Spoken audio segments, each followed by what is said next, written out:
Hi everyone, good afternoon. I am here at the Animal Protection Society of Durham.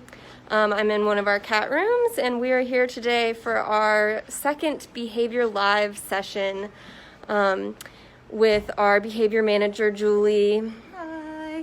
We're gonna be talking a little bit about our feline friends today. We're gonna be talking about how to approach some cats, I believe. So I'm gonna flip the camera around. Hi guys. So sometimes it can be hard to know how to approach a cat, especially one that you're unfamiliar with.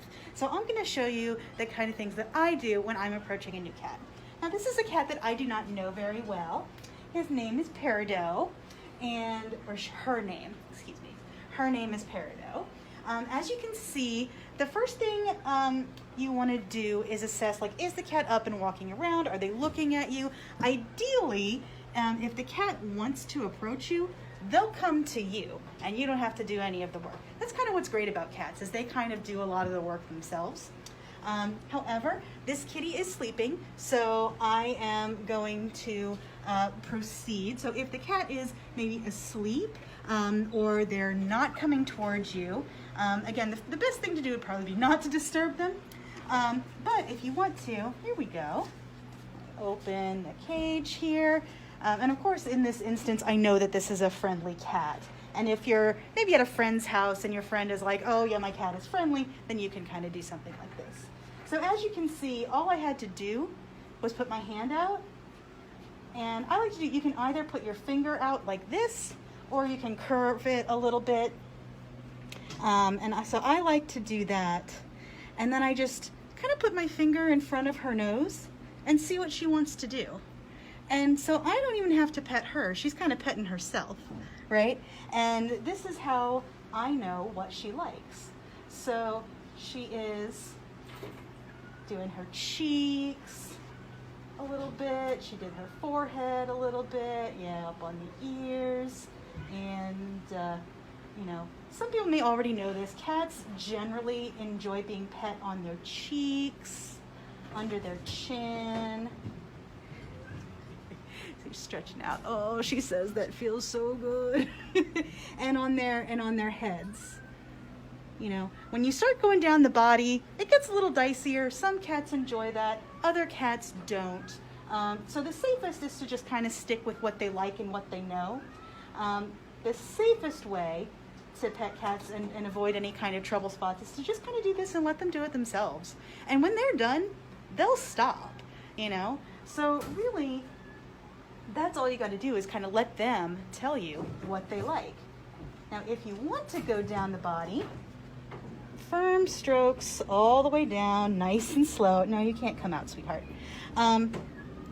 You know, I would avoid kind of scrubbing them back and forth and things like that. They tend not to like that so much. They like much more smooth strokes, kind of like a massage. And you can go down the tail if you want, and if they're okay with that. Again, I would avoid doing that for too long. Some cats can get overstimulated, where it'll feel really good and really good and really good, and then all of a sudden they get kind of overexcited and overstimulated, and they'll swat at you or tell you to stop. And when that happens, people are kind of like, oh, well, she was liking it so much. Why did she stop me? And why did she swat at me? Like, well, that's a thing that can happen sometimes. We call it overstimulation, and you can see it when their tail starts flicking back and forth. Maybe they're licking their lips a little bit. Those are indications that they're getting a little too overexcited. So. And of course, it's hard to read some of those signals. So, and another easy thing to do is just do a stroke or two down the back, and then back to the chin and face, and see what they want, see what they enjoy. But yeah, so that's pretty much it. And so that is my favorite way to approach a new kitty. Well, I don't know about you guys, but I found that super helpful as someone who doesn't have cats at home. And I hope you guys found it helpful as well. If you guys have any questions or you have any comments about today's Behavior Live session, you can leave them in the comments below, and we will be sure and get back to you with Julie's response. Thank you all for tuning in today. Thank you, Julie, and thank you to our kitty. What's our kitty's name again? This is Peridot. Peridot. Thank you. Very sweet girl. I know. I know. Say hi. Thanks, y'all. Have a good one, and we will see you next time on Behavior Live.